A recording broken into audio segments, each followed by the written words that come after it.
C'est vrai. J'ai introduit ici cette notion en 1981, après une certaine pratique, je dis bien une pratique, que j'ai eue avec Senghor, puisqu'à l'époque de Senghor, j'étais le seul parti d'opposition et je jouais le rôle de statut de l'opposition.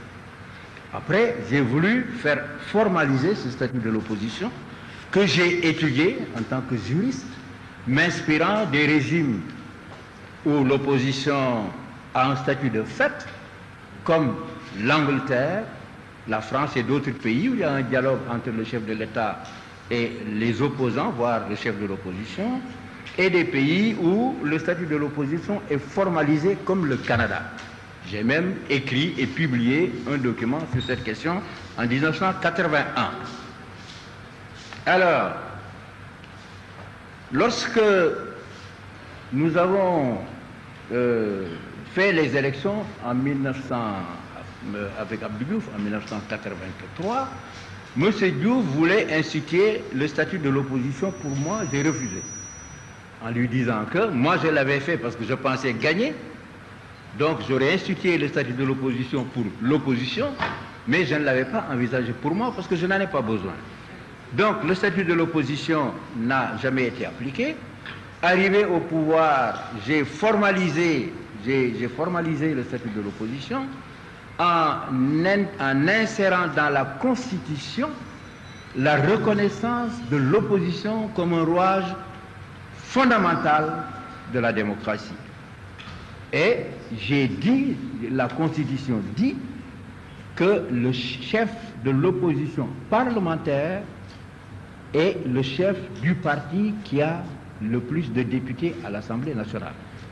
Et la Constitution dit que le statut de l'opposition sera élaboré par une loi. C'est tout ce que dit la Constitution. Mais j'ai voulu donc définir la notion d'opposition et de statut de l'opposition parlementaire dans la Constitution. Mais cela veut dire qu'en dehors de l'opposition parlementaire, il y a une autre opposition qui est tout à fait évidente, celle-là.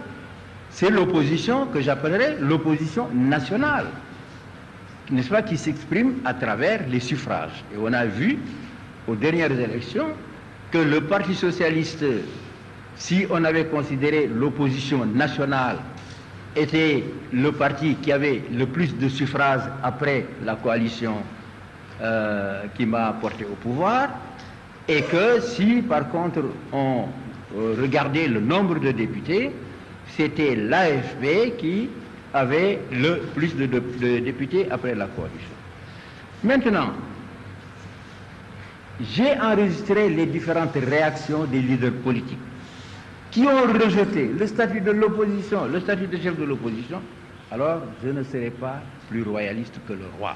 Parce que autant l'exécutif a la capacité d'avoir une initiative de loi, mais autant l'opposition qui est représentée à l'Assemblée nationale a l'initiative de loi. Puisqu'on me dit on n'en veut pas, ce que vous voulez faire, nous n'en voulons pas. Personnellement, je n'en parlerai plus. Et le jour où l'opposition estimera que le statut de l'opposition c'est une bonne chose, que le statut de chef de l'opposition c'est une bonne chose, à ce moment-là, l'opposition déposera une proposition de loi à l'Assemblée nationale. Donc les choses sont très claires.